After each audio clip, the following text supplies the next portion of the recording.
အား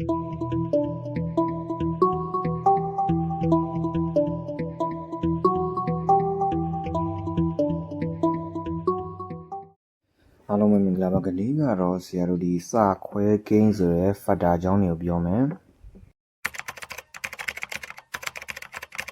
ဖတ်တာအကြောင်းမှာ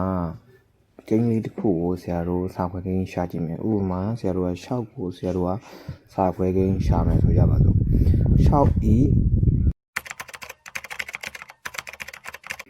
6 ဤစာခွဲကိန်းများ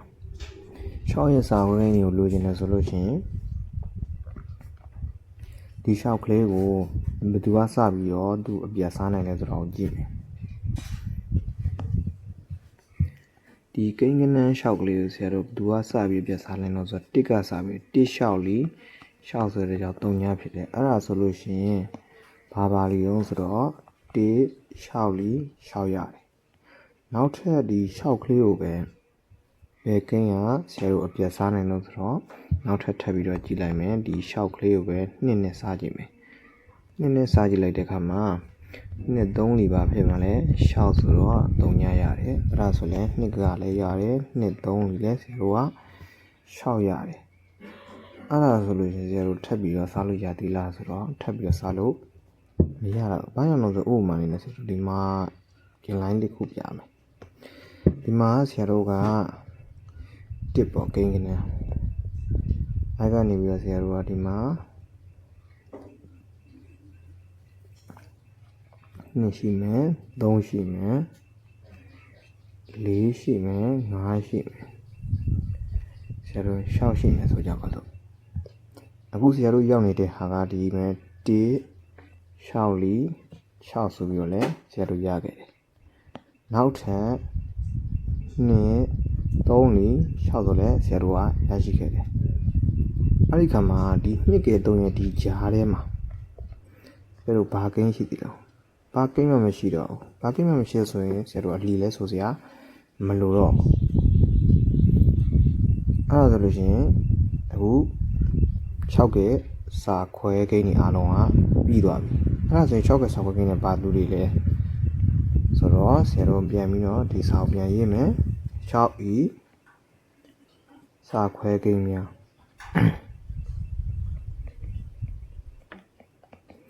6 ဤစာခွဲကိန်းများကဘယ်သူတွေတုံးဆိုတော့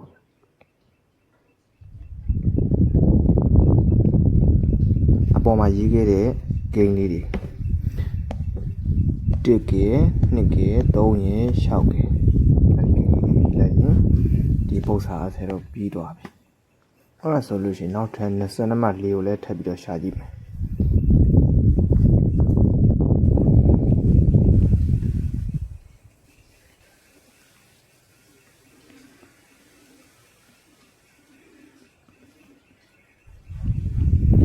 24စာခွဲကိန်းများ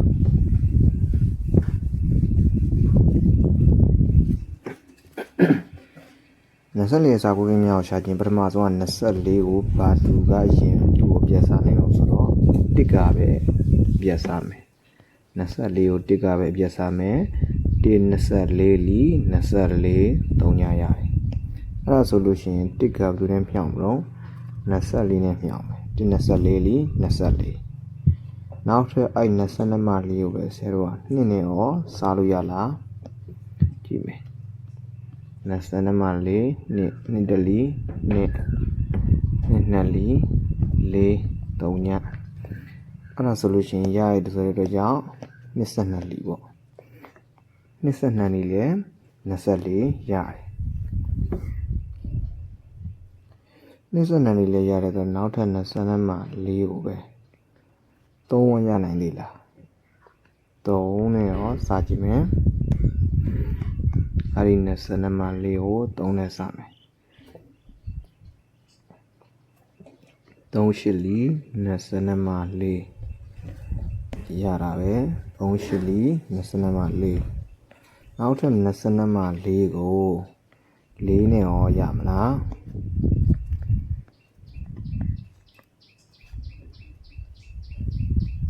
4လျှောက်လီ22မှ4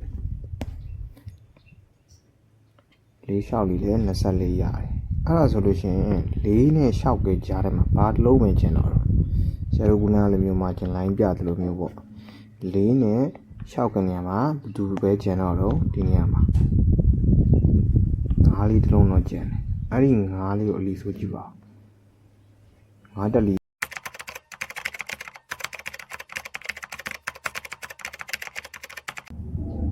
24နဲ့ညှိစရာအကြောင်းမရှိတော့တဲ့အတွက်ကြောင့်ဆရာတို့ရဲ့ဒီနေရာမှာနေရက်လိုက်လို့ရပြီအဲ့ဒါဆို gain နေရာဘယ်လိုရအောင်ဆိုခုနကလည်းပဲ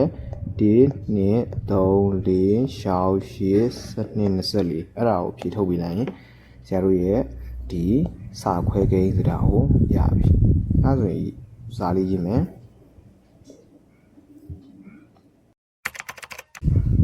24စာခွဲ gain ရ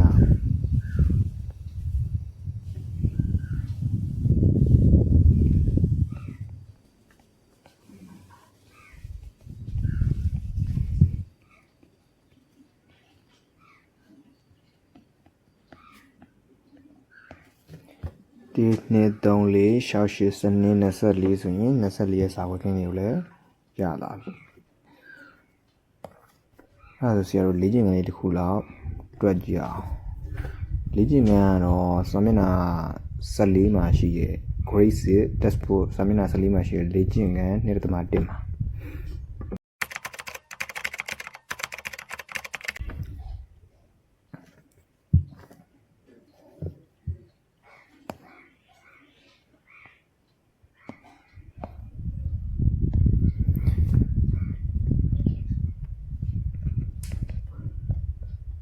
နံပါတ်ခွင်ရဲ့ခါခွေးလေးကိုကြည့်မယ်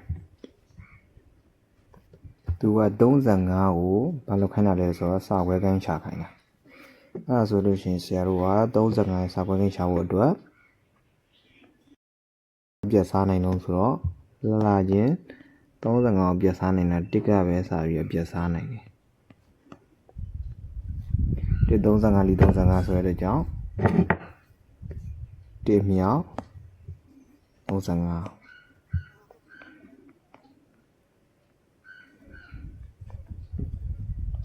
နောက်ထပ်35ကိုဘယ်သူကစားနိုင်လဲဆိုတော့နှစ်ကောင်ကစားနိုင်မယ်ထင်လားမစားနိုင်ဘူးဘာကြောင့်လဲဒီမှာရှိတဲ့5ဒီဘာကိန်းဖြစ်နေလဲမကိန်းဖြစ်နေတယ်မကိန်းဖြစ်နေတဲ့အတွက်ကြောင့်နှစ်ကလည်းစားလို့မရဘူးဖြစ်နေတယ်အဲ့ဒါဆိုရင်3အောင်ကစားလို့ရမယ်ထင်လား3ကလည်းစားလို့မရဘူးဘာကြောင့်လဲဆိုတော့3နဲ့5နဲ့ပေါင်းခြင်းက8ဖြစ်နေတယ်3စားလို့ရတာက3နေ6တွေ9တွေပေါင်းခြင်းက3တို့6တို့9တို့တစ်ခုခုဖြစ်မှသာ3နဲ့စားလို့ရမှာအဲဒါဆို3နဲ့လည်း10တို့စားလို့မရပြန်အောင်အဲ့ဒါဆို4နဲ့အောင်4ကလည်းစားလို့မရဘူး4ဒီလည်းဒီမှာကမကိန်းပဲဖြစ်နေတဲ့ကြောင့်4ကလည်းမရနိုင်အဲ့ဒါဆိုရင်နောက်ဆုံးပိတ်9အောင်9ကရတယ်ဘာကြောင့်ရရလဲဆိုတော့ဒီမှာရှိတဲ့နောက်ကနန်းကဘာကိန်းတွေဖြစ်နေတာလဲဆိုတော့9ဖြစ်နေတယ်ဒီမှာဆရာတို့ရဲ့ရှိနေတဲ့ကိန်းကနန်းဒီ9တို့3ညတို့ဖြစ်ရင်ရတယ်အဲ့တော့သူက9ဖြစ်နေတဲ့ကြောင့်ဆရာတို့9လီဆိုလို့ရသွားပြီ9ဘယ်နှလီလို့ရမှထင်တယ်ဆိုတော့အကျန်းနဲ့ကိုသွားပြီးတော့32မှ5ကိုဆရာတို့9နဲ့စကြည့်မယ်9 9လီ35ဆိုတဲ့ကြောင့်အဆင်ပြေသွားတယ်အဲဆိုရင်9 9လီ35 9 9လီ35 9နဲ့ခွန်ရဲ့ကြာမှာခုနဆရာတို့ပြောတဲ့နံပါတ်လိုင်းလေးဆွဲလိုက်မယ်9နဲ့ခွန်ရဲ့ကြာမှာကိန်းကနန်းဘယ်သူပဲရှိတော့ဒီနေရာမှာကိန်းကနန်းက6ပဲရှိရတယ်အဲဆိုရင်6ကိုအလီဆိုကြည့်လိုက်35ကိုထိလာဆိုတော့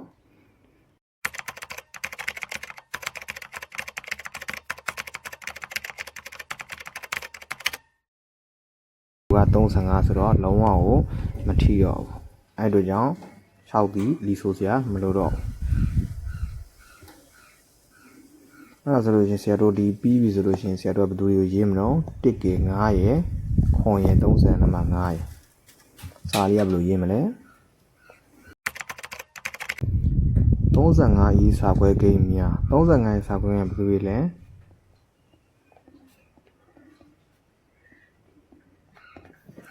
တစ်တွေငါတစ်ငါခွန်35က35ရဲ့စာခွဲကိန်းကြီးဖြစ်သွားပြီ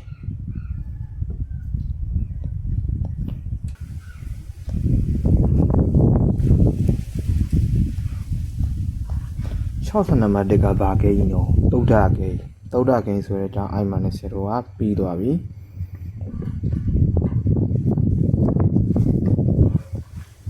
တိ61လီ61ဆိုပြီးသွားပြီ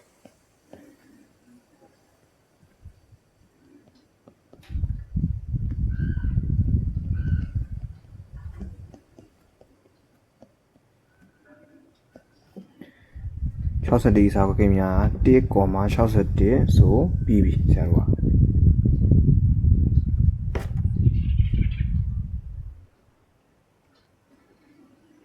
အဲ့တော့ခဏကဆရာတို့ဒီဖတ်တာဆိုတဲ့ဆရာတို့ဖတ်တာဆိုတဲ့စာခွဲကိန်းတွေအကြောင်းကိုပြောပြပေးသွားပြီစာခွဲကိန်းဆိုတဲ့ဖတ်တာအကြောင်းကိုနားလည်မယ်လို့မျှော်လင့်ပါတယ်နောက်ရက်ဒီမှာပြန်လည်ဆုံတွေ့ပါမယ်